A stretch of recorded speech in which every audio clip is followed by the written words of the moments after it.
Grey മീഡിയസിലേക്ക് സ്വാഗതം. അയാൾക്ക് comedy വഴങ്ങില്ല. അയാൾ വലിയ മെഗാസ്റ്റാറും കാര്യങ്ങളുമൊക്കെ ആയിരിക്കാം. പക്ഷേ കോമഡി ചെയ്യാൻ അയാളെ കൊണ്ട് പറ്റില്ല. ഇത് നമ്മൾ നേരത്തെ കേട്ടിരുന്ന ഒരു കാര്യമായിരുന്നു. വർഷങ്ങളോളം അങ്ങനെ തന്നെയായിരുന്നു മമ്മൂട്ടിയെക്കുറിച്ച് പറഞ്ഞിരുന്ന കാര്യങ്ങൾ. അതെ, ഏറെക്കുറെ അതൊക്കെ ശരിയുമായിരുന്നു. വല്ലപ്പോഴും അല്ലെങ്കിൽ നമ്മുടെ മനസ്സിൽ മമ്മൂട്ടിയുടെ ഒരു കോമഡി എന്ന് പറഞ്ഞാൽ കോട്ടയം കുഞ്ഞച്ചൻ എന്നുള്ള സിനിമ മാത്രമായിരുന്നു. അതൊരു ഒന്നാന്തരം കോമഡി സിനിമയൊക്കെയായിരുന്നു. പക്ഷെ അങ്ങ് അംഗീകരിച്ചു കൊടുക്കാൻ പലർക്കും കഴിഞ്ഞില്ല. എല്ലാ മമ്മൂട്ടി എതിരാളികൾ പോലും അംഗീകരിച്ച മമ്മൂട്ടി കോമഡി വഴങ്ങുന്ന ചിത്രം എന്ന് പറഞ്ഞു കഴിഞ്ഞാൽ അത് ഒരു കാലത്ത് ഈ ഒരു കോട്ടയം കുഞ്ഞച്ചൻ തന്നെയായിരുന്നു. ഏകദേശം ഒരു 10-35 വർഷങ്ങൾക്ക് മുമ്പ് ഇറങ്ങിയ ഈ ഒരു സിനിമ ആ കാലത്ത് നമ്മൾ കണ്ടതിൽ നിന്ന് ഏറെ വ്യത്യസ്തത പുലർത്തിയിരുന്ന ഒരു കോമഡി ആക്ഷൻ എൻ്റർടൈനർ ആയിരുന്നു. അതിന് മുമ്പൊന്നും ഇങ്ങനെയുള്ള സിനിമകൾ ഉണ്ടായിരുന്നില്ല. പക്ഷേ പിന്നീട് നമുക്ക് കാണാൻ കഴിഞ്ഞു, ഏകദേശം 2000കളിലേക്ക് എത്തിക്കഴിഞ്ഞപ്പോൾ മമ്മൂട്ടി എന്ന നടൻ, അല്ലെങ്കിൽ 1995 അവസാനങ്ങളിലേക്ക് എത്തിക്കഴിഞ്ഞപ്പോൾ മമ്മൂട്ടി എന്ന നടൻ കോമഡിയിൽ എത്രത്തോളം ഗംഭീരമായിരുന്നു എന്നുള്ളത്. അതായത് ജഗതി പോലും പറഞ്ഞു, ടോപ്പ് 5 മലയാളം നടന്മാരിൽ മമ്മൂട്ടിയെ തനിക്ക് കൂട്ടാൻ അംഗീകരിക്കാൻ കഴിയില്ല, താനും ബാക്കിയുള്ളവരുമൊക്കെയാണ് മികച്ച നടൻ. പക്ഷേ ആ പറഞ്ഞ ജഗതി മാറ്റി പറഞ്ഞു. കാരണം ഞാൻ ആ പറയുന്ന കാലഘട്ടത്തിൽ മമ്മൂട്ടി അങ്ങനെ ആയിരുന്നില്ല എന്നാണ് ജഗതി പറഞ്ഞിരുന്നത്. പിന്നീട് ജഗതി പോലും ആശ്ചര്യപ്പെട്ടു പോയ ഒരു കാര്യമുണ്ട്, മമ്മൂട്ടി കോമഡി ചെയ്യുന്നത്. അതെ, വളരെ സിമ്പിളായിട്ട് വളരെ ലാഘവത്തോടെ ഫ്രീ ആയിട്ടുള്ള മമ്മൂട്ടിയുടെ കോമഡികൾ. അതുതന്നെയാണ് പ്രാഞ്ചിയേട്ടൻ ആൻഡ് ദ സീൻ എന്ന സിനിമ. തൃശ്ശൂർ ഭാഷ കൈകാര്യം ചെയ്യാൻ മലയാളത്തിൽ തൃശ്ശൂരിലുള്ള ഈ പറഞ്ഞ പോലെ നടന്മാർ ഉൾപ്പെടെ ഒരുപാട് പേർ ചെയ്തിട്ടുണ്ട്.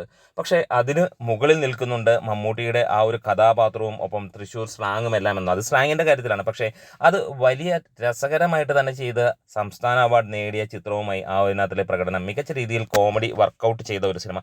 ഇന്നും ക്ലാസിക് കോമഡി എടുത്തു നോക്കിക്കഴിഞ്ഞാൽ അങ്ങനെ തന്നെയാണ്. അങ്ങനെ നോക്കുമ്പോൾ ഈ ഒരു സിനിമ മാത്രമാണോ മമ്മൂട്ടിയുടെ കോമഡി എന്ന് ചോദിക്കും. രാജമാണിക്യം എന്ന ചിത്രം എടുക്കുകയാണെങ്കിൽ, നമുക്ക് ഇതിനിടയിൽ ഒരുപാട് സിനിമകളുണ്ട്, പക്ഷേ രാജമാണിക്യം എന്ന സിനിമ എടുക്കുകയാണെങ്കിൽ അതുവരെ മമ്മൂട്ടിയെ കൊണ്ട് കോമഡി അഭിനയിക്കാൻ കഴിയില്ല എന്ന് പറഞ്ഞ വൺ മാൻ ഷോയിലൂടെ പലപ്പോഴും നമ്മൾ കാണാറുണ്ട്. പല നടന്മാരുടെയും കോമഡി സിനിമകളിൽ സപ്പോർട്ടിങ് ആക്ടേഴ്സിൻ്റെ വലിയ രീതിയിലുള്ള ഒരു കൈ അതിനകത്തുള്ളൂ. പല വമ്പൻ കോമഡി സിനിമകളിലും ഇന്നസെൻറ്റോ ജഗതിയോ ഒക്കെ സ്കോർ ചെയ്തു പോകുമ്പോൾ നായകൻ അവരുടെ കൂടെ നിന്ന് ഒപ്പം നിൽക്കുകയോ അല്ലെങ്കിൽ അതിനടുത്ത് താഴെയൊക്കെ നിന്ന് പോകുന്ന കാര്യങ്ങൾ. പക്ഷേ ഇവിടെ നമുക്ക് ഒരു കാര്യം മനസ്സിലായി, മമ്മൂട്ടി വൺ മാൻ ഷോയിലൂടെ നേടിയ ഒരു വിജയമായിരുന്നു രാജമാണിക്യം എന്ന ചിത്രം. അതിൽ ആ ഒരു തിരുവനന്തപുരം സ്ലാങ്ങിൽ മമ്മൂട്ടി ചെയ്തത് ഒരു രക്ഷയുമില്ലാത്ത കോമഡി ഇൻഡസ്ട്രി ഹിറ്റ് അടിച്ച ചിത്രമായി മാറി. അതിന് വർഷങ്ങൾക്ക് മുമ്പ് തന്നെ മമ്മൂട്ടിയുടെ നല്ല കോമഡി ചിത്രങ്ങൾ, അതായത് എല്ലാ കോമഡി അല്ലെങ്കിൽ പല കോമഡി ചിത്രങ്ങൾക്കും നമുക്ക് തോന്നുന്ന ഒരു കാര്യം, ഒരു കാലഘട്ടം കഴിയുമ്പോൾ ഇതൊക്കെയാണോ അല്ലെങ്കിൽ നമ്മളിങ്ങനെ അത് കോമഡി ആയിരുന്നു എന്നുള്ളൊരു തോന്നൽ പല നടന്മാരുടെ, നല്ല കോമഡി ചെയ്യുന്ന നടന്മാരുടെ പോലും നമുക്ക് തോന്നിയിട്ടുണ്ട്. പക്ഷേ മമ്മൂട്ടിയുടെ ഒരു ചിത്രം, അതായത് ശങ്കർദാസായി മമ്മൂട്ടി എത്തിയ വെണ്ണില ചന്ദനക്കിണ്ണം എന്നുള്ള പാട്ടൊക്കെയുള്ള സിനിമ, ഒരു പൊങ്ങച്ചക്കാരനായ ഒരു വ്യക്തിയുടെ കഥ, അത് അന്ന് തിയേറ്ററുകളിൽ വലിയ പ്രകമ്പനം സൃഷ്ടിക്കാൻ കഴിഞ്ഞില്ലെങ്കിൽ പിന്നീട് നമുക്ക് കാണാൻ കഴിഞ്ഞു ആ ഒരു സിനിമ വലിയ രീതിയിലുള്ള ഒരു വിജയവും, അല്ലെങ്കിൽ നമ്മളുടെ ചാനലുകളിൽ വന്നപ്പോൾ മമ്മൂട്ടിയുടെ കോമഡി ആസ്വദിക്കുന്ന മലയാളികളെയും ആപാലവൃദ്ധം ജനങ്ങളും ആ ഒരു സിനിമ ഇന്നും നെഞ്ചിലേറ്റുന്നു. ക്രിറ്റിക്സ് പോലും അല്ലെങ്കിൽ എതിരാളികൾ പോലും മമ്മൂട്ടിയുടെ ആ ഒരു ക്യാരക്ടറിനെ വലിയ രീതിയിൽ വാഴ്ത്തപ്പെടുകയും ചെയ്യുന്നു. മായാവി എന്ന ചിത്രത്തിൽ മമ്മൂട്ടിയുടെ അല്ലെങ്കിൽ മമ്മൂട്ടി കോമഡി ചിത്രം എന്ന് തന്നെ നമുക്ക് പറയാം. ആ ഒരു സിനിമ അതിനോടൊപ്പം വലിയ വലിയ സിനിമകൾ ഇറങ്ങിയിട്ടും ആ കൊല്ലത്തെ ഏറ്റവും മികച്ച കളക്ഷൻ നേടുന്ന ചിത്രമായി. ഇതൊന്നുമല്ല മമ്മൂട്ടിയുടെ ആദ്യ കോമഡി എന്നുള്ളത് നമുക്കറിയാം. എങ്ങനെയുണ്ട് ആശാനെ എന്നുള്ള ചിത്രമുണ്ട്, അതിലൊക്കെ മമ്മൂട്ടി ചെയ്തിരിക്കുന്ന വലിയ രീതിയിൽ രസകരമായിട്ടുള്ള ഒരു സിനിമയായിരുന്നു. പക്ഷെ അതിനൊന്നും ഒരു അംഗീകാരം ആ കാലഘട്ടത്തിൽ കിട്ടിയില്ല. കാർണിവൽ പോലെയുള്ള സിനിമയിൽ മമ്മൂട്ടിയുടെ ചില കോമഡികൾ ഉണ്ടായിരുന്നു. ഇന്നും ഒരു ടൈറ്റുള്ള പാൻറ് കാണുമ്പോൾ മമ്മൂട്ടിയുടെ ആ ഒരു സീൻ കണ്ട് നമ്മൾ അറിയാതെ ചിരിച്ചു പോകാറുണ്ട് എന്നുള്ളതാണ്.